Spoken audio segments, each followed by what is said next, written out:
মানুষের মস্তিষ্ক, human brain, যে কোনো চাকরির পরীক্ষা তুমি তুলে নেবে, সেটা স্টেট লেভেলের হোক বা সেন্ট্রাল লেভেলের হোক, রেলওয়ে হোক বা এসএসসির পরীক্ষা হোক বা পিএসসির পরীক্ষা হোক, প্রত্যেকটা চাকরির পরীক্ষায় কিন্তু এই মানুষের মস্তিষ্ক থেকে প্রচুর পরিমাণে প্রশ্ন দেয়।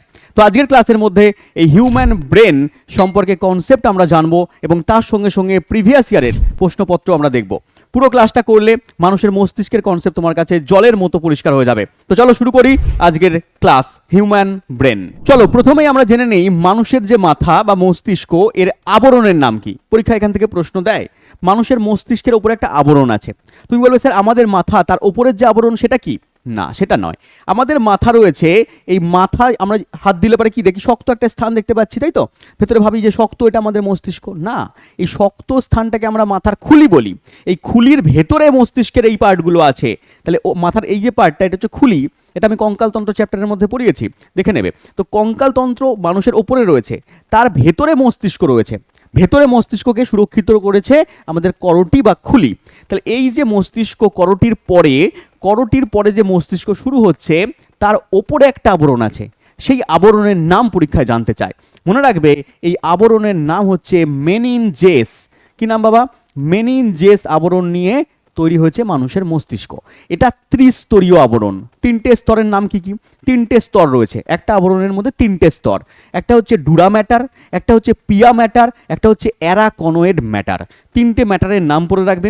তিনটে স্তরের নাম হচ্ছে মনে রাখবে ডুরা ম্যাটার, পিয়া ম্যাটার এবং অ্যারাকনয়েড ম্যাটার। তাহলে আমরা এখান থেকে পেলাম যে মানুষের যে মস্তিষ্ক, তার উপরে ত্রিস্তরীয় আবরণ রয়েছে যার নাম হচ্ছে মেনিনজেস, এবং সেটা তিনটে স্তর নিয়ে তৈরি: ডুরা ম্যাটার, পিয়া ম্যাটার, অ্যারাকনয়েড ম্যাটার। দেখো এখান থেকে পরীক্ষায় প্রশ্ন দিয়েছে, আমরা প্রশ্ন দেখব।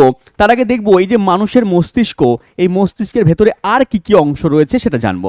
দেখো এই মানুষের মস্তিষ্কের ভেতরে প্রায় 10 শত কোটি কি আছে না নিউরন রয়েছে বা স্নায়ুকোষ রয়েছে।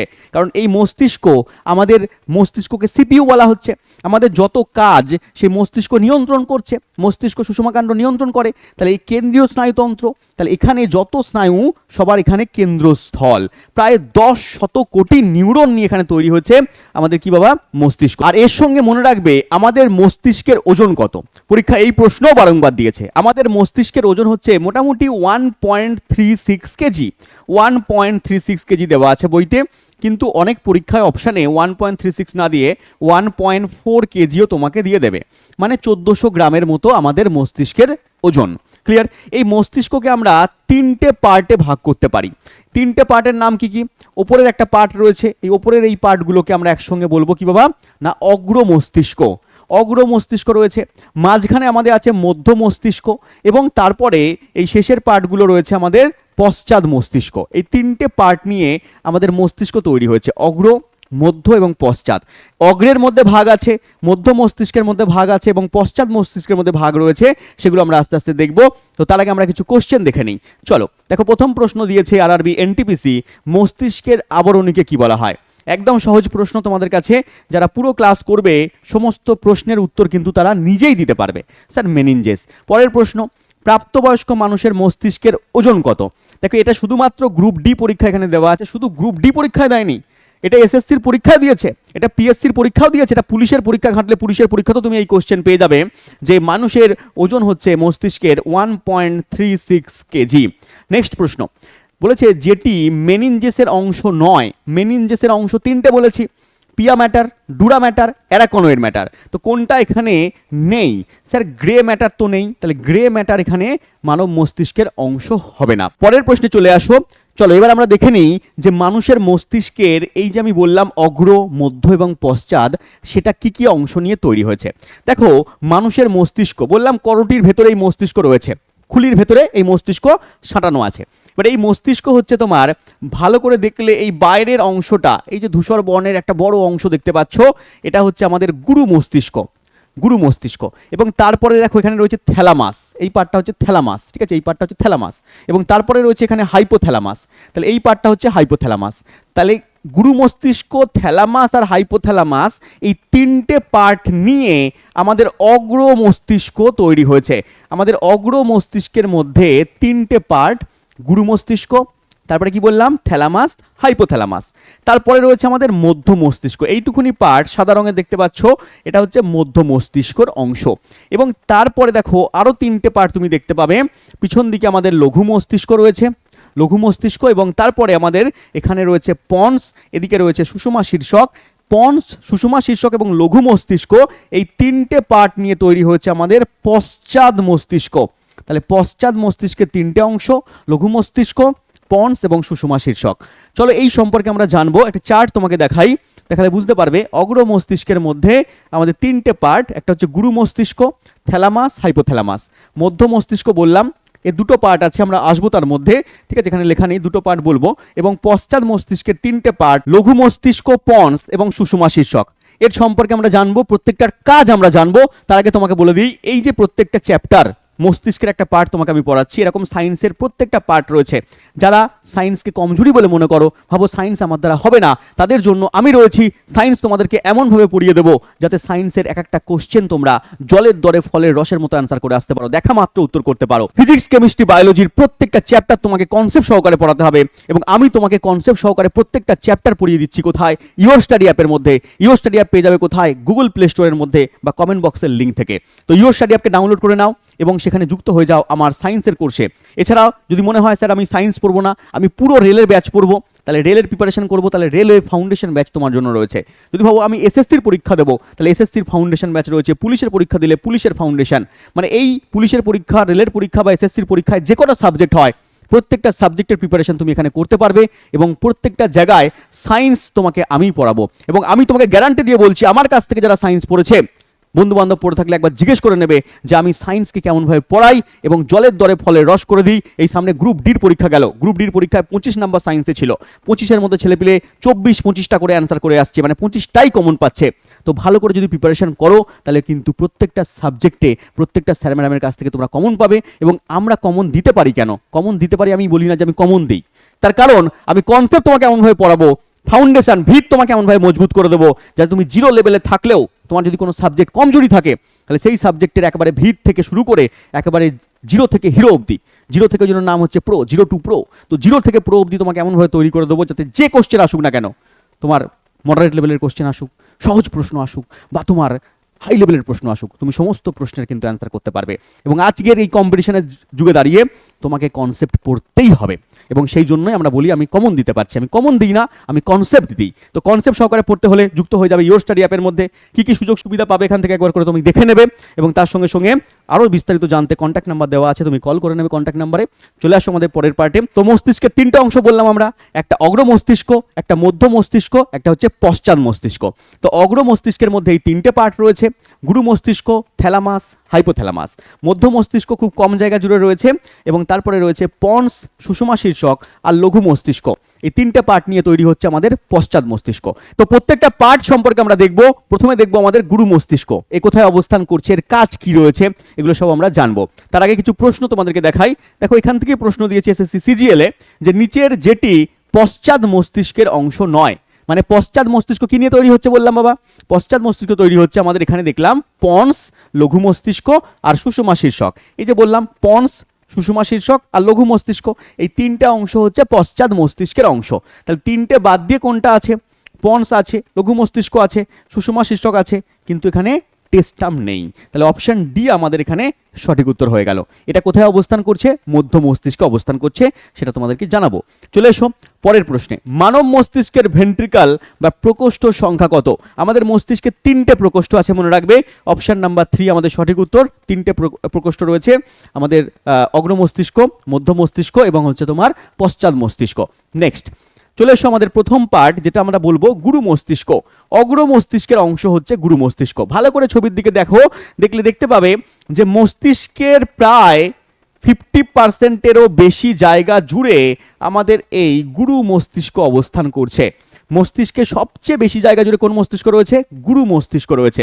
তাহলে এই গুরু মস্তিষ্ক আমরা যদি আড়াআড়িভাবে কাটি, মস্তিষ্ককে যদি আমরা প্রস্থচ্ছেদ করি, আমাদের মাথাকে যদি প্রস্থচ্ছেদ করি, তাহলে এরকম আমরা একটা চিত্র কিন্তু দেখতে পাবো। কিন্তু যদি আমরা এরকম চিত্র প্রস্থচ্ছেদে না দেখে আমরা 3 ডাইমেনশনে দেখি, তাহলে কেমন দেখতে পাবো? তাহলে দেখতে পাবো এরকম একটা চিত্র, যেটা আমরা উপর থেকে 3 ডাইমেনশনাল ভাবে দেখলে এরকম চিত্র দেখতে পাবো, বা এরকম ভাবে আমরা চিত্রকে দেখতে পাবো। তাহলে দেখো ওপরের যে পার্টগুলো দেখতে পাচ্ছ তুমি, এটাই হচ্ছে তোমার আমাদের গুরু মস্তিষ্ক। এবার গুরু মস্তিষ্ক দেখতে পাচ্ছ যে এই গুরু মস্তিষ্ক আমাদের করটির বিস্তীর্ণ এলাকা জুড়ে অবস্থান করছে। এর দুটো গোলার্ধ দেখতে পাচ্ছ, এইদিকে একটা গোলার্ধ, এইদিকে একটা গোলার্ধ। এখানে দেখলে বুঝতে পারবে এই পার্টটা একটা, এই পার্টটা একটা, একটা বাম একটা ডান। তাহলে বাম গোলার্ধ আর ডান গোলার্ধ মাথার মাঝখান দিয়ে কি রয়েছে না, দুটো পার্ট কিন্তু করা যায়।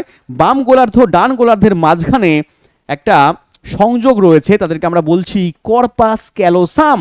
এই যে সংযোগ করে রেখেছে, এই সংযোগ স্থলকে আমরা বলছি কর্পাস ক্যালোসাম। নামটা ইম্পর্টেন্ট, পরীক্ষায় অনেকবার দিয়েছে, পড়ে রাখবে। তাহলে কর্পাস ক্যালোসাম হচ্ছে তোমার আমাদের গুরু মস্তিষ্কের বাম গোলার্ধ আর ডান গোলার্ধকে কিন্তু যুক্ত করেছে, মনে রাখবে এটা। চলে আসো আমাদের পরের পার্টে।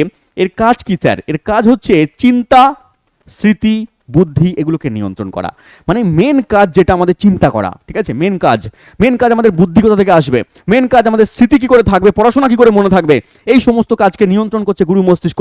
তোমার গুরু মস্তিষ্ক যত সতেজ থাকবে, যত ভালো কাজ করতে পারবে, তুমি কিন্তু তত ভালো পরীক্ষায় অ্যান্সার করতে পারবে, বুদ্ধিমান হবে, ঠিক আছে? তোমার স্মৃতিশক্তি, তোমার চিন্তা ভাবনার ক্ষমতা এগুলো বাড়তে থাকবে। এছাড়াও চাপ, তাপ, ব্যথা, শ্রবণ, দর্শন, ঘ্রাণ এগুলোকেও নিয়ন্ত্রণ করছে আমাদের গুরু মস্তিষ্ক। তাহলে গুরু মস্তিষ্ক আমরা কি পেয়ে গেলাম না, গুরু মস্তিষ্ক হচ্ছে তোমার বিস্তীর্ণ অঞ্চল জুড়ে অবস্থান করছে। আমাদের মস্তিষ্কের প্রধান পার্ট এটা, এটা অগ্র মস্তিষ্কের অংশ স্যার। এর দুটো গোলার্ধ রয়েছে, দুটো গোলার্ধ, বাম গোলার্ধ, ডান গোলার্ধ। একে যুক্ত করেছে কে?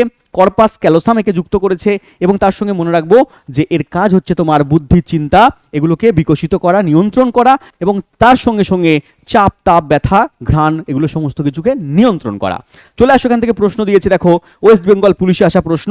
বলেছে সেরিব্রাম মস্তিষ্কের কোন অংশের অন্তর্গত? দেখো যাকে গুরু মস্তিষ্ক বলছি তারই একটা নাম হচ্ছে তোমার সেরিব্রাম। এই নামটাও কিন্তু মনে রাখতে হবে। তাহলে সেরিব্রাম হচ্ছে কোন মস্তিষ্কের অংশ? অগ্র মস্তিষ্কের অংশ। সেরিব্রাম মানেই হচ্ছে গুরু মস্তিষ্ক। তাহলে গুরু মস্তিষ্ক হচ্ছে তোমার আমাদের অগ্র মস্তিষ্কের অংশ। নেক্সট প্রশ্ন, কর্পাস ক্যালোসাম মস্তিষ্কের কোন অংশকে যুক্ত করেছে, বা কোন অংশে দেখা যাচ্ছে না আরআরবি টিসি, টিকিট কালেক্টর, ঠিক আছে? এই টিকিট কালেক্টরের পরীক্ষা আসা প্রশ্ন এটা। তাহলে কর্পাস ক্যালোসাম মানুষের গুরু মস্তিষ্কের দুটো গোলার্ধ, বাম গোলার্ধ আর ডান গোলার্ধকে যুক্ত করেছে কর্পাস ক্যালোসাম। নেক্সট প্রশ্ন, মস্তিষ্কের কোন অংশটি বুদ্ধি, চিন্তা ভাবনার সঙ্গে যুক্ত? বুদ্ধি তোমার বিকশিত করছে, চিন্তা ভাবনাকে বাড়াচ্ছে কে বাবা? না সেরিব্রাম। অপশন নাম্বার বি কিন্তু আমাদের এখানে সঠিক উত্তর, সেরিব্রাম। ঠিক আছে, পরের প্রশ্নে চলে আসো। এবার আমরা পরের পার্টে চলে আসবো। বললাম আমাদের অগ্র মস্তিষ্কের 3টে অংশ, একটা গুরু মস্তিষ্ক, তারপর থ্যালামাস, তারপরে হাইপোথ্যালামাস। একদম ঠিক। তাহলে এবার আমরা দেখবো থ্যালামাস। দেখো থ্যালামাস হচ্ছে তোমার এই যে আমাদের গুরু মস্তিষ্ক রয়েছে, অগ্র মস্তিষ্কের পার্ট। এই গুরু মস্তিষ্কের পরে এরকম জায়গায় অবস্থান করছে নীল রঙের যে অংশটা, তাকে আমরা থ্যালামাস বলছি। তাকে আমরা কি বলছি? থ্যালামাস। মাঝখানে বিভিন্ন রকম গহ্বর আছে, তার ভিতরে বিভিন্ন রকম তরল পদার্থ আছে, ঠিক আছে? সিএসএফ আছে, সেরিব্রোস্পাইনাল ফ্লুইড। মস্তিষ্কের গহ্বরে এরকম সেরিব্রোস্পাইনাল ফ্লুইড রয়েছে, ঠিক আছে? তাহলে এই যে থ্যালামাস হচ্ছে এই নীল রঙের অংশটা। এই নীল রঙের অংশটাকে আমরা থ্যালামাস বলছি। এই থ্যালামাস হচ্ছে গুরু মস্তিষ্কের সিংহদ্বার বলা হচ্ছে। এবং এখানে মনে রাখবে এর তৃতীয় প্রকোষ্ঠে, মস্তিষ্কের তৃতীয় প্রকোষ্ঠের মধ্যে অবস্থান করছে। এটা প্রথম প্রকোষ্ঠ, এটা দ্বিতীয় প্রকোষ্ঠ, এটা তৃতীয় প্রকোষ্ঠ। তাহলে 3টে প্রকোষ্ঠ রয়েছে, তো তৃতীয় প্রকোষ্ঠের মধ্যে অবস্থান করছে। এটা আড়াআড়ি ভাবে তুমি বুঝতে পারছো না, কিন্তু 3D ডাইমেনশনে দেখলে পারে বিভিন্ন রকম প্রকোষ্ঠ দেখতে পাবে, 3টে প্রকোষ্ঠ পরপর থাকবে। তো তৃতীয় প্রকোষ্ঠের মধ্যে রয়েছে দুটো ধূসর বর্ণের ডিম্বাকার অংশ বিশেষ। এর মধ্যেও কি আছে? দুটো ধূসর বর্ণ আছে। তার মানে আমাদের যে গুরু মস্তিষ্ক ডান এবং বাম খণ্ড নিয়ে তৈরি হচ্ছে। ডান খণ্ডের মধ্যে একটা আছে থ্যালামাস, বাম খণ্ডের মধ্যে একটা আছে থ্যালামাস, ঠিক আছে? ডান খণ্ড, বাম খণ্ড। তাহলে দুটো ধূসর বস্তু দুদিকে আমাদের ডান খণ্ড, বাম খণ্ডের মধ্যে রয়েছে। ক্লিয়ার? তো ডান খণ্ড, বাম খণ্ডের মধ্যে দুখানা ধূসর বস্তু নিয়ে তৈরি হচ্ছে। এটা গুরু মস্তিষ্কের সিংহদ্বার। মানে গুরু মস্তিষ্ককে যেতে গেলে তোমাকে একে টপকে যেতে হবে, এই থ্যালামাসকে টপকে তারপরে যেতে হবে।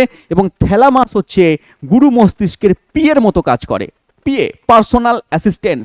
মানে তুমি কিছু একটা, যেমন হয়ে যেতে হয় না কোনো অফিসে গেলে, অফিসে তুমি বসের সঙ্গে দেখা করবে, তো বসের সঙ্গে তুমি ডাইরেক্টলি দেখা করতে পারবে না। টুংটুং করে গেলে দরজা খুললে একবার ঢুকে যাবে না, ঢুকতে পারবে না। তুমি ওখানে যাবে, ওর আগে দেখবে গেটের সামনে দারোয়ান লাগানো আছে। দারোয়ান, কি ব্যাপার, কাকে যাই? তখন বলে স্যার আমি আমি অমুক বাবুর সঙ্গে দেখা করতে চাই। আচ্ছা 4 নম্বর ঘরে চলে যাও, 4 নম্বর ঘরে গিয়ে ওনার সঙ্গে কথা বলো। তো 4 নম্বর ঘরে তুমি চলে গেলে, 4 নম্বর ঘরে গিয়ে ওনার পার্সোনাল অ্যাসিস্ট্যান্ট থাকবে, কি চাই, কি কাগজপত্র আছে দেখি। স্যার আমি স্যার এই স্যারের সঙ্গে দেখা করতে চাই, এই কাগজটা স্যার অ্যাটেস্টেড করতে চাই। দাও আমাকে, দাও দেখি, আসলগুলো দেখাও দেখি। তুমি দেখাবে, তারপরে তোমাকে পাঠাবে কাগজপত্র, যদি দেখা করার প্রয়োজন হয় তাহলে তোমাকে দেখা করাবে, আর না হলে পারে তোমাকে ওখান থেকে টাটা বাই বাই করে দেবে, তাই তো? তাহলে তুমি ডাইরেক্টলি কথা বলতে পারবে না। তাহলে এরকমভাবেই ওই পার্সোনাল অ্যাসিস্ট্যান্ট, তোমার কি বলে সিকিউরিটি গার্ড, এগুলোকে টপকে তোমাকে যেতে হবে। তেমনভাবে এই গুরু মস্তিষ্কের কাছে তোমাকে যদি যেতে হয়, বার্তাকে নিয়ে যেতে হয়, তাহলে কিন্তু তোমাকে এই থ্যালামাসকে টপকে যেতে হবে। থ্যালামাস হচ্ছে ওর পিয়ের মতো কাজ করে, ওর ঘরের সামনে দাঁড়িয়ে আছে, তুমি বসের সঙ্গে দেখা করতে পারবে না। তুমি কি করবে, আগে থ্যালামাসের কাছে যাবে। থ্যালামাস যদি মনে করে যে ওকে পাঠানো উচিত তাহলে পাঠাবে, নাহলে পাঠাবে না। এই জন্য থ্যালামাসকে বলা হচ্ছে রিলে স্টেশন। কি বলা হচ্ছে মনে রাখবে, থ্যালামাসকে রিলে স্টেশন বলা হয়। থ্যালামাসকে বলা হয় রিলে স্টেশন, মনে রাখবে। চলে এসো। এছাড়াও দেখো এর কাজ হচ্ছে প্রেরক স্থান, বললাম না, প্রেরণ করছে, সমস্ত বিভিন্ন রকম অনুভূতিকে প্রেরণ করছে গুরু মস্তিষ্কের মধ্যে। তারপরে প্রতিবর্তী কেন্দ্র, থ্যালামাস বিভিন্ন প্রতিবর্তী কেন্দ্র রূপে কাজ করছে। কি কাজ করবে, সেটার প্রতিবর্তী কেন্দ্র রূপে কিন্তু থ্যালামাস কাজ করছে, মনে রাখবে। এবং তার সঙ্গে সঙ্গে মনে রাখবে এটাকে রিলে স্টেশন বলা হচ্ছে। তাহলে প্রেরক স্থান হিসেবে কাজ করছে, গুরু মস্তিষ্ককে প্রেরণ করছে বার্তা, তার সঙ্গে সঙ্গে প্রতিবর্ত কেন্দ্র রিলে স্টেশন রূপে কাজ করছে। চলে এসো কোশ্চেন। দেখো বলেছে এখানে ধূসর বস্তু পাওয়া যায়, ধূসর বস্তু থ্যালামাসের মধ্যে পাওয়া যায়, দাগ দেওয়াই আছে, অপশন নাম্বার ডি আমাদের সঠিক উত্তর। নেক্সট প্রশ্ন কি বলেছে, মস্তিষ্কের কোন অংশে ক্রোধ লজ্জা নিয়ন্ত্রণের সঙ্গে জড়িত রয়েছে? মনে রাখবে ক্রোধ লজ্জা এগুলোকে নিয়ন্ত্রণ করছে কি বাবা, না থ্যালামাস। থ্যালামাস হচ্ছে তোমার লজ্জা পেয়ে গেলে, একটু ক্রোধ হয়ে গেল, থ্যালামাস নিয়ন্ত্রণ করে দেবে, ঠিক আছে? একে গুরু মস্তিষ্ককেও পাঠাবে না। হ্যাঁ, লজ্জা পেলে গুরু মস্তিষ্ক, লজ্জা লাগছে, গুরু মস্তিষ্ককে পাঠানোর দরকার নেই, তুমি যাও লজ্জা পাও। হ্যাঁ, একটু ক্রোধ হলো, রাগ হলো, মারো থাপ্পড়, ঠিক আছে, চলো গুরু মস্তিষ্ককে পাঠানোর দরকার নেই, ও ওখান থেকে পিয়ে বলে দেবে যাও তুমি এখানে চলে যাও, ওখানে চলে যাও, ঠিক আছে? তাহলে ওকে তখন আর গুরু মস্তিষ্ককে পাঠাতে হবে না, ও ডাইরেক্টলি অ্যান্সার করে দেবে যদি ক্রোধ লজ্জা এগুলো লাগে, ঠিক আছে? তো পরবর্তী প্রশ্ন চলে এসো। এবার আসবো আমরা হাইপোথ্যালামাস। এই হাইপোথ্যালামাস হচ্ছে তোমার অগ্র মস্তিষ্কের অংশ। অগ্র মস্তিষ্কের মধ্যে গুরু মস্তিষ্ক, থ্যালামাস, তারপরে আছে হাইপোথ্যালামাস। এই হাইপোথ্যালামাস দেখো আমাদের এখানে থ্যালামাস ছিল, থ্যালামাসের ঠিক পাশে অবস্থান করছে, ঠিক নিচের দিকে অবস্থান করছে আমাদের হাইপোথ্যালামাস। তো থ্যালামাসের নিচে অবস্থান করছে হাইপোথ্যালামাস। হাইপোথ্যালামাস বলে একটা গ্রন্থি ছিল যেখান থেকে বিভিন্ন রকম হরমোন খরিত হচ্ছিল। তোমরা যদি মানে পড়ে থাকো প্রাণী হরমোন, তাহলে দেখবে হাইপোথ্যালামাসকে প্রভু গ্রন্থির প্রভু বলা হচ্ছিল, মাস্টার অফ মাস্টার গ্ল্যান্ড বলা হচ্ছিল। এটা কিন্তু গ্রন্থির রূপেও কাজ করছে, এটা কিন্তু মস্তিষ্কের একটা অংশ, অগ্র মস্তিষ্কের অংশ হিসেবেও কাজ করছে। তাহলে এটাও কিন্তু তৃতীয় প্রকোষ্ঠের মধ্যে অবস্থান করছে, এবং এটা তৃতীয় প্রকোষ্ঠের মধ্যে থ্যালামাসের নিচে অবস্থান করছে, এটা পড়ে রাখবে। এবং তার সঙ্গে সঙ্গে এর কাজ মনে রাখবে সমবেদী এবং পরা সমবেদী উভয় স্নায়ুতন্ত্রকে নিয়ে তৈরি হচ্ছে এবং নিয়ন্ত্রণ করছে। সমবেদী পরাসমবেদী স্যার মানে কি? দেখো এই সমস্ত কনসেপ্ট পড়তে গেলে তোমাকে কিন্তু কোর্সের ভেতর যেতে হবে। এখন আমি এই মস্তিষ্কের মধ্যে এই সমবেদী কি, প্রতিবর্ত ক্রিয়া কি, সুষমাকাণ্ডের কাজ কি, এই সমস্ত জিনিসপত্রগুলো এখানে সব একটা ক্লাসের মধ্যে বলা কিন্তু সম্ভব নয়। তোমাকে কোর্সে পড়তে হবে, কোর্সের মধ্যে গেলে পারে সমস্ত জিনিসপত্র আমি কনসেপ্ট ধরে ধরে পড়াই। এই মস্তিষ্কের ওপরে, এই স্নায়ুতন্ত্রের ওপরে তোমাকে আমি 7-8টা করে ক্লাস করাই, মানে স্নায়ুতন্ত্রের উপরে 7 থেকে 8টা ক্লাস হয়, তারপরে তার পিওআইকিউ ক্লাস হয়। তো কনসেপ্ট তোমাকে জানতে হবে বাবা, ঠিক আছে? তাহলে পরা সমবেদী এবং সমবেদী এটা মনে রাখো, উভয় প্রকার স্নায়ুতন্ত্রকে নিয়ন্ত্রণ করছে কে বাবা? হাইপোথ্যালামাস। তার সঙ্গে ক্ষুধা, তৃষ্ণা, হাসি, কান্না, উত্তেজনা, উদ্বেগ এই সমস্তকে নিয়ন্ত্রণ করছে। খুব ইম্পর্টেন্ট, মানে মানসিক আবেগকে নিয়ন্ত্রণ করছে কে না? আমাদের হাইপোথ্যালামাস। একে প্রভু গ্রন্থির প্রভু বলা হয়। হাইপোথ্যালামাসের নিচে দেখতে পাচ্ছ পিটুইটারি গ্ল্যান্ড আছে, এই পিটুইটারিকে বলা হচ্ছে প্রভু গ্রন্থি, আর একে বলা হচ্ছে প্রভু গ্রন্থির প্রভু। এ বিভিন্ন রকম মানে পিটুইটারি গ্রন্থির ক্ষরণকে নিয়ন্ত্রণ করছে হাইপোথ্যালামাস, তার সঙ্গে সঙ্গে কিন্তু এগুলোকেও নিয়ন্ত্রণ করছে, যেমন ক্ষুধা, তৃষ্ণা, এগুলোকেও মানসিক আবেগকেও নিয়ন্ত্রণ করছে। চলে এসো প্রশ্নের মধ্যে, মস্তিষ্কের কোন অংশ ভয়, আনন্দ, আবেগ এগুলোকে নিয়ন্ত্রণ করে? একটু পার্থক্য, যদি পরীক্ষা দিয়ে দেয় ক্রোধ, লজ্জা, তাহলে কিন্তু থ্যালামাস হবে, ঠিক আছে? যদি বলে এখানে ভয়, আনন্দ, এই সমস্ত আবেগ, তাহলে কিন্তু হবে কি? হাইপোথ্যালামাস। যদি বলে দেয় পরীক্ষায় বুদ্ধি, চিন্তা, তাহলে কিন্তু হয়ে যাচ্ছে আবার আমাদের গুরু মস্তিষ্ক। তাহলে এইগুলো ছোট ছোট জিনিস, পার্থক্য কিন্তু খুব সামান্য। পরীক্ষার হলে ছেলেপেলেগুলো এই সব জিনিসপত্র ভুল করে চলে আসে, তাহলে এই জিনিসগুলো ভুল করলে হবে না, তোমাকে এগুলো সিলেকশন থেকে পিছিয়ে পড়বে, সিলেকশন তোমাকে নিতে দেবে না। তো ভালো করে কনসেপ্ট সহকারে পড়তে হবে। তাহলে এগুলো হচ্ছে তোমার ভয়, আনন্দ, আবেগকে নিয়ন্ত্রণ করছে কে বাবা? হাইপোথ্যালামাস। নেক্সট কোশ্চেন, মস্তিষ্কের সর্ববৃহৎ অংশ কোনটা? সর্ববৃহৎ অংশ হাইপোথ্যালামাস পড়াচ্ছি বলে কি হাইপোথ্যালামাস হবে না, সর্ববৃহৎ অংশ কি হবে, আমাদের গুরু মস্তিষ্ক হবে, যাকে আমরা কি বলছি না সেরিব্রাম বলছি বা সেরিব্রাল কর্টেক্সও বলছি। তাহলে গুরু মস্তিষ্ক সবচেয়ে বড় অংশ। নেক্সট প্রশ্ন, পরের পার্টে চলে এসো আমাদের মধ্য মস্তিষ্ক। মধ্য মস্তিষ্ক খুব কম অংশ জুড়ে অবস্থান করছে, মধ্য মস্তিষ্ক একদম অল্প জায়গা জুড়ে অবস্থান করছে মধ্য মস্তিষ্ক। এর দুটো পার্ট হয়, একটা হচ্ছে টেকটাম, ঠিক আছে, একটা হচ্ছে সেরিব্রাল পেডাঙ্কল। তাহলে মধ্য মস্তিষ্কের দুটো পার্ট, একটা কি বললাম টেকটাম, একটা হচ্ছে সেরিব্রাল পেডাঙ্কাল, ঠিক আছে, এর মধ্যেই রয়েছে। অতটা ইম্পর্টেন্ট নয় এখান থেকে, তাও আমি একটু বলে দিচ্ছি তোমাদেরকে। মধ্য মস্তিষ্ক কি আছে, দর্শন আর শ্রবণকে নিয়ন্ত্রণ করছে, দর্শনকে আর শ্রবণকে নিয়ন্ত্রণ করছে কে না অপটিক স্নায়ুকে, অপটিক স্নায়ুকে নিয়ন্ত্রণ করছে, শ্রবণকে নিয়ন্ত্রণ করছে, এগুলোকে নিয়ন্ত্রণ করছে কি বাবা আমাদের মধ্য মস্তিষ্ক। অক্ষিগোলকের বিচলন, তুমি কোন দিকে তাকাবে, তুমি কার দিকে তাকাবে, দুজনের ছবি আছে, একদিকে ক্যাটরিনা কাইফ রয়েছে, একদিকে করিশ্মা কাপুর রয়েছে, মাধুরী দীক্ষিত রয়েছে, তুমি কার দিকে তাকাবে, অক্ষিগোলক তোমার কোন দিকে যাবে, একদিকে মাধুরী দীক্ষিত কৌশিক, একদিকে রয়েছে আমাদের ক্যাটরিনা কাইফ, তুমি কোন দিকে তাকাবে সেটা তোমাকে নিয়ন্ত্রণ করবে কে না মধ্য মস্তিষ্ক। বোঝা গেল, অক্ষিগোলকের বিচলনকে নিয়ন্ত্রণ করবে। চলে এসো নেক্সট পয়েন্টে। প্রশ্ন দিয়েছে মস্তিষ্কের সবচেয়ে ছোট অঞ্চল কোনটা, মধ্য মস্তিষ্ক, একদম সঠিক উত্তর মধ্য মস্তিষ্ক, অপশন নাম্বার ডি। পরের প্রশ্ন দেওয়া আছে, দেখো মধ্য মস্তিষ্ক থেকে বেশি প্রশ্ন দেয় না, ঠিক আছে, একটা দুটো প্রশ্ন দিলে দিতে পারে যে শ্রবণ দর্শনকে নিয়ন্ত্রণ করে কে, তাহলে এই টাইপের প্রশ্ন দিয়ে দেবে। হ্যাঁ, সবচেয়ে ছোট অঞ্চল কি দিয়ে দেবে। এবার আমরা চলে আসবো আমাদের পরের পার্টে, লঘু মস্তিষ্ক, পন্স আর আমাদের সুষমা শীর্ষক, এই তিনটে নিয়ে তৈরি হচ্ছে আমাদের পশ্চাৎ মস্তিষ্ক। তাহলে পশ্চাৎ মস্তিষ্কের তিনটে পার্ট, একটা হচ্ছে এখানে সেরিবেলাম বা লঘু মস্তিষ্ক, একটা রয়েছে আমাদের পন্স, একটা রয়েছে আমাদের এই যে এই পার্টের মধ্যে সুষমা শীর্ষক। এই তিনটে অংশ নিয়ে তৈরি হচ্ছে আমাদের কি বাবা আমাদের পশ্চাৎ মস্তিষ্ক, এবং তারপর থেকে শুরু হচ্ছে স্পাইনাল কর্ড, স্পাইনাল কর্ড তারপরে আমাদের সুষমা কাণ্ড চলে গেছে, ঠিক আছে। এবার চলে এসো, এ দেখো পন্স, পন্স কি করছে, এই পন্সের কাজ কি রয়েছে, পন্স কি মুখে মাখছে শীতকাল তার পন্স টন্স মেখে নিন, ঠিক আছে, এরকম না। আমাদের পশ্চাৎ মস্তিষ্কের অংশ হচ্ছে পন্স, এ কি করে, এ হচ্ছে মূত্র ত্যাগে সাহায্য করছে। মূত্র তো ত্যাগ হচ্ছে অন্য জায়গা দিয়ে, মাথা কাজ করছে একদম, মস্তিষ্ক হচ্ছে আমাদের সিপিইউ। হ্যাঁ, এখান থেকে যদি ও নির্দেশ না পাঠায় তাহলে কিন্তু ও মূত্র ত্যাগের নিয়ন্ত্রণ হবে না, সমস্ত কাজকে, শরীরের সমস্ত কাজকে নিয়ন্ত্রণ করছে কিন্তু মস্তিষ্ক। তাহলে মস্তিষ্কের পন্স নিয়ন্ত্রণ করছে। একটু আগে বললাম আমার অক্ষিগোলকের বিচলনকে নিয়ন্ত্রণ করছে কে, অক্ষিগোলকের বিচলনকে নিয়ন্ত্রণ করছে আমাদের মধ্য মস্তিষ্ক, শ্রবণ দর্শনে সাহায্য করছে। তাই ক্রোধ মানে চিন্তা ভাবনা সমস্ত কিছুকে আমাদের মাথা নিয়ন্ত্রণ করছে, ঠিক আছে, তোমার কাকে ভালো লাগলো কাকে খারাপ লাগলো, ঠিক আছে, আমাদের সমস্ত কিছুকে নিয়ন্ত্রণ করবে কে আমাদের মস্তিষ্কের বিভিন্ন অংশ। ক্লিয়ার। তাহলে এই পন্স হচ্ছে আমাদের মূত্র ত্যাগে সাহায্য করছে, মূত্র ত্যাগ করতে সাহায্য করবে, তার সঙ্গে শ্বাসক্রিয়ার হার নিয়ন্ত্রণ করবে, শ্বাসক্রিয়া আমরা যে শ্বাস প্রশ্বাস নিই সেটাকেও নিয়ন্ত্রণ করছে আমাদের পন্স। তাহলে পন্সের কাজ মূত্র ত্যাগে সাহায্য করা আর শ্বাসক্রিয়াকে নিয়ন্ত্রণ করা। এর পরের পার্টে চলে এসো লঘু মস্তিষ্ক। লঘু মস্তিষ্ক দেখে নাও, এই যে সেরিবেলাম বলছি আমরা, এই সেরিবেলাম বা লঘু মস্তিষ্ক তুমি নিজের মাথার পিছন দিকে হাত দিয়ে দেখতে পাবে যে এখানে দেখো একটা পার্ট, এখানে একটা পার্ট, দুটো গোলার্ধ নিয়ে তৈরি হচ্ছে, দুটো গোলার্ধ দুদিকে চলে গেছে, তাহলে এই দুটো গোলার্ধকে বলা হচ্ছে কি বাবা লঘু মস্তিষ্ক। এই লঘু মস্তিষ্কের এখানে আঘাত করা যায় না, ওই জন্য বলে না মাথা মারবি না, মাথা মারবি না, ঠিক আছে, মাথা মারতে বারণ করে। কেন বলে, যদি লঘু মস্তিষ্কের কোনো কারণে যেন আঘাত পায় তাহলে কিন্তু মানুষ অজ্ঞান হয়ে যেতে পারে, অনেক সময় কিন্তু মারাও যায়। তাহলে এই লঘু মস্তিষ্ক আমাদের এই পিছন দিকে অবস্থান করছে, এই জন্য বলে মাথায় মেরো না, কারণ এই লঘু মস্তিষ্ক আমাদের খুলির একটু বাইরের দিকে অবস্থান করছে, তুমি বুঝতে পারবে দুপাশে রয়েছে, কৌশিক দেখতে পাচ্ছ। তাহলে লঘু মস্তিষ্কে দুটো পার্ট রয়েছে, পশ্চাৎ মস্তিষ্কের অংশ, এই লঘু মস্তিষ্কে যে দুটো পার্ট, ঠিক আছে, এখানে দেখা যাচ্ছে না, একটা পার্ট মনে হচ্ছে, কিন্তু তুমি নিজে চেক করতে পারবে, দুটো অংশ রয়েছে দেখো ভালো করে। তো দুটো পার্ট, যেমন ভাবে গুরু মস্তিষ্কে দুটো পার্ট ছিল, দুটো পার্টকে আমরা কি দিয়ে যুক্ত করছিলাম, কর্পাস ক্যালোসাম। এখানে কিন্তু যে দুটো পার্ট রয়েছে এই দুটো পার্টকে যুক্ত করছে ভার্মিস, ভার্মিস নামটা পড়ে রাখবে, এই দুটো পার্টকে যুক্ত করছে ভার্মিস। আর গুরু মস্তিষ্কে দুটো পার্ট ছিল কর্পাস ক্যালোসাম। ক্লিয়ার। দেখো এই যে নিচের দিকে পার্ট, এই যে দুটো পার্ট রয়েছে, নিচের দিকে দুটো পার্ট হচ্ছে ভার্মিস। তাহলে ভার্মিস দ্বারা যুক্ত করা যাচ্ছে এখানে আমাদের কি বাবা, যুক্ত হচ্ছে আমাদের পশ্চাৎ মস্তিষ্কের অংশ, লঘু মস্তিষ্কের দুটো গোলার্ধ, ডান গোলার্ধ বাম গোলার্ধ, ঠিক আছে। এর কাজ কি স্যার, দেহের ভারসাম্য নিয়ন্ত্রণ করা।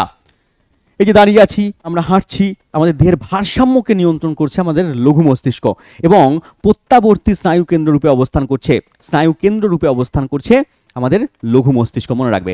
নেক্সট চলে এসো প্রশ্নের মধ্যে, এসএসসি এমটিএস আসা প্রশ্ন, মানব দেহের ভারসাম্যকে কে নিয়ন্ত্রণ করছে, মানব দেহের ভারসাম্যকে নিয়ন্ত্রণ করছে আমাদের লঘু মস্তিষ্ক, যাকে আমরা বলছি cerebellum, option number B. English নামগুলো পড়ে রাখবে, পরীক্ষা কিন্তু ইংলিশ নাম এরকম অপশন দিয়ে দেবে। ঠিক আছে, চলে এসো পরের প্রশ্নে। বলেছে সেরিবেলাম কোনটার অংশ? সেরিবেলাম বা লঘু মস্তিষ্ক আমাদের পশ্চাৎ মস্তিষ্কের অংশ স্যার, অপশন নাম্বার সি আমাদের সঠিক উত্তর। নেক্সট প্রশ্ন, পরের প্রশ্ন হচ্ছে গমনের সময় দেহের ভারসাম্য রক্ষা করে কে? দেহের ভারসাম্য রক্ষা করে আমাদের লঘু মস্তিষ্ক। তার সঙ্গে কমেন্ট বক্সের মধ্যে বলবে আমাদের কর্ণের একটা অংশ, অন্তঃকর্ণের একটা অংশ যেটা কিন্তু আমাদের দেহের ভারসাম্য রক্ষা করে। তাহলে লঘু মস্তিষ্ক, তার সঙ্গে অন্তঃকর্ণের কোন অংশটা দেহের ভারসাম্য রক্ষা করে? কমেন্ট বক্সে তুমি আমাকে বলবে। চলে আসো পরের প্রশ্নে। পরের পার্ট হচ্ছে তোমার সুষমা শীর্ষক। এই সুষমা শীর্ষক যাকে আমরা বলছি মেডুলা অবলঙ্গাটা। তাহলে পন্সের পরবর্তী অংশ শুরু হয়েছে এখানে মেডুলা অবলঙ্গাটা, এবং এটা চলে গেছে কোথায় না স্পাইনাল কর্ডে, মানে সুষমা কাণ্ডের মধ্যে চলে গেছে। তাহলে পন্স এবং সুষমা কাণ্ডের মাঝখানে কি আছে? সুষমা শীর্ষক আছে। এই সুষমা শীর্ষক হচ্ছে পশ্চাৎ মস্তিষ্কের অংশ, একেবারে শেষ প্রান্ত বলতে পারো। এবং এর কাজ যদি বলো তাহলে আমাদের হার্টবিট, আমাদের শ্বাসক্রিয়া এগুলোকে নিয়ন্ত্রণ করে, ঘাম নিঃসরণকে নিয়ন্ত্রণ করে। দেহের ঘাম উৎপন্ন হবে কতটা, কখন ঘাম উৎপন্ন হবে সেগুলোকে নিয়ন্ত্রণ করবে। তার সঙ্গে শ্বাসক্রিয়া, হার্টবিট এগুলোকেও নিয়ন্ত্রণ করবে কে বাবা? আমাদের সুষমা শীর্ষক। চলে আসো আমাদের পরের পার্টে, কিছু প্রশ্ন তোমাদেরকে দেখাই। আমাদের সুষমা স্নায়ুর সংখ্যা কত? পরীক্ষা দিয়ে দেয়। আমি যখন সুষমা স্নায়ু, করোটীয় স্নায়ু পড়াবো তখন অবশ্যই চ্যাপ্টারের মধ্যে কনসেপ্ট বলবো। এখন শুধু উত্তরটা তোমাদেরকে বলে দিচ্ছি। এই যে আমাদের সুষমা শীর্ষক থেকে বিভিন্ন রকম স্নায়ু বেরিয়ে গেছে, এর মধ্যে করোটীয় স্নায়ু আছে, সুষমা স্নায়ু আছে। ঠিক আছে, করোটীয় স্নায়ু মানে করোটির মধ্যে স্নায়ু, সুষমা স্নায়ু মানে সুষমা কাণ্ডের মধ্যে যে স্নায়ু সেটা হচ্ছে সুষমা স্নায়ু। তাহলে করোটির মধ্যে আমাদের, করোটির মধ্যে কত জোড়া আছে? 12 জোড়া। আর সুষমার মধ্যে কত? সুষমা কাণ্ডের মধ্যে 31 জোড়া। তাহলে সুষমা কাণ্ডের মধ্যে রয়েছে 31 জোড়া স্নায়ু, আর করোটির মধ্যে রয়েছে করোটীয় স্নায়ু 12 জোড়া। দেখো করোটীয় স্নায়ু দিয়েছে প্রশ্ন, এখানে 12 জোড়া সঠিক উত্তর হয়ে যাবে। নেক্সট প্রশ্ন হচ্ছে মানব মস্তিষ্কের সর্বাপেক্ষা উন্নত অংশের নাম কি? উন্নত অংশের নাম তোমরা পড়ে রাখবে গুরু মস্তিষ্ক। গুরু মস্তিষ্ক হচ্ছে তোমার সবচেয়ে উন্নত অংশ, সবচেয়ে বেশি জায়গা জুড়ে অবস্থান করছে, বুদ্ধি চিন্তা এগুলোকে নিয়ন্ত্রণ করছে। নেক্সট প্রশ্ন, কর্পাস ক্যালোসাম দেখা যায়। কর্পাস ক্যালোসাম প্রথমেই বলেছিলাম গুরু মস্তিষ্কের মধ্যে দেখা যায়, সবচেয়ে বড় পার্ট। গুরু মস্তিষ্কের ডান গোলার্ধ বাম গোলার্ধকে যুক্ত করছে কর্পাস ক্যালোসাম, তাহলে গুরু মস্তিষ্ক সঠিক উত্তর। আর যদি বলে লঘু মস্তিষ্কের দুটো গোলার্ধকে কে নিয়ন্ত্রণ করছে, তাহলে কি বলবে? ভার্মিস। গুরু মস্তিষ্ক হচ্ছে কর্পাস ক্যালোসাম, লঘু মস্তিষ্ক হচ্ছে ভার্মিস। চলে এসো পরের প্রশ্ন। তো আজকে আমরা কনসেপ্ট জানলাম মানুষের মস্তিষ্কের মধ্যে অগ্র মস্তিষ্ক, মধ্য মস্তিষ্ক এবং পশ্চাৎ মস্তিষ্ক, তাদের বিভিন্ন অংশ, গুরু মস্তিষ্ক, থ্যালামাস, হাইপোথ্যালামাস, পন্স, সুষমা শীর্ষক, তারপরে তোমাদের দেখলাম লঘু মস্তিষ্ক, এদের প্রত্যেকের অবস্থান এবং কাজ তোমরা জানলে। তো কনসেপ্ট আশা করছি তোমাদের ক্লিয়ার হয়ে গেল। যারা পুরো ক্লাসটা করলে, এরকম ইম্পর্টেন্ট ক্লাস পেতে অবশ্যই লাইক করবে, অবশ্যই কমেন্ট বক্সে লিখতে পারো যদি ভালো লাগে আমার ক্লাস, এবং তার সঙ্গে সঙ্গে সাবস্ক্রাইব করে রাখতে পারো আমাদের চ্যানেল ইউর স্টাডিকে। দেখা হচ্ছে পরের ক্লাসে, ততক্ষণ ভালো থেকো। Thank you, Jai Hind.